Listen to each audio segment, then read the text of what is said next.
All right, so we're in the Pro Transfers lab, and I really want to dive into our press sequence, okay? This is something we get a lot of questions on. Just as a general overview, we are a 2 to 3 second pre-press, a 3 to 5 second active press of the DTF itself, and then a 2 to 3 second post-press with some degree of material, something that's textured for both a finish, hand feel, and durability aspect of the final product. So what we're gonna do here is our pre-press, 2 seconds.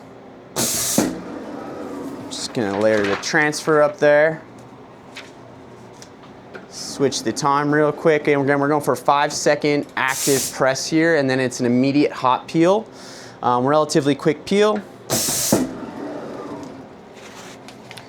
Looks great. And then we prefer to use some kind of textured material, some kind of textured sheet.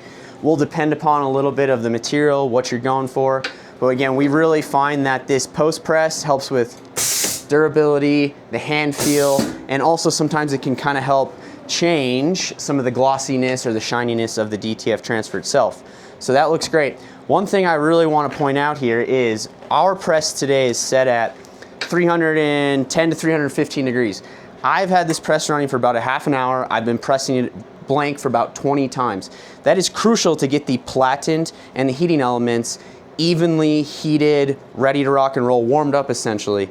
So what also is happening is you'll see a lot of times on our instructions that we're looking for 280 to 290 degrees temperature. Now that temperature is specific to the temperature at the level of the DTF.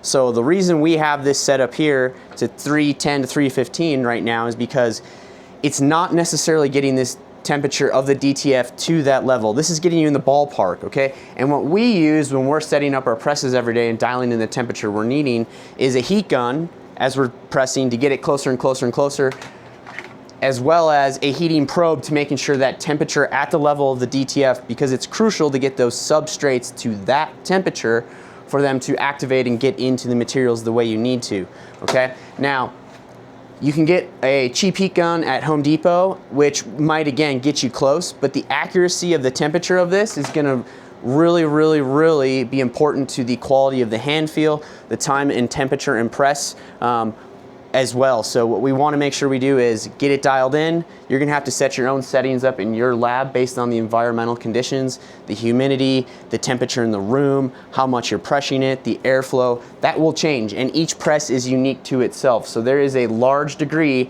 of uniqueness and fine-tuning that needs to go into that. That is crucial to get that clean, smooth peel and the outcome that you're looking for.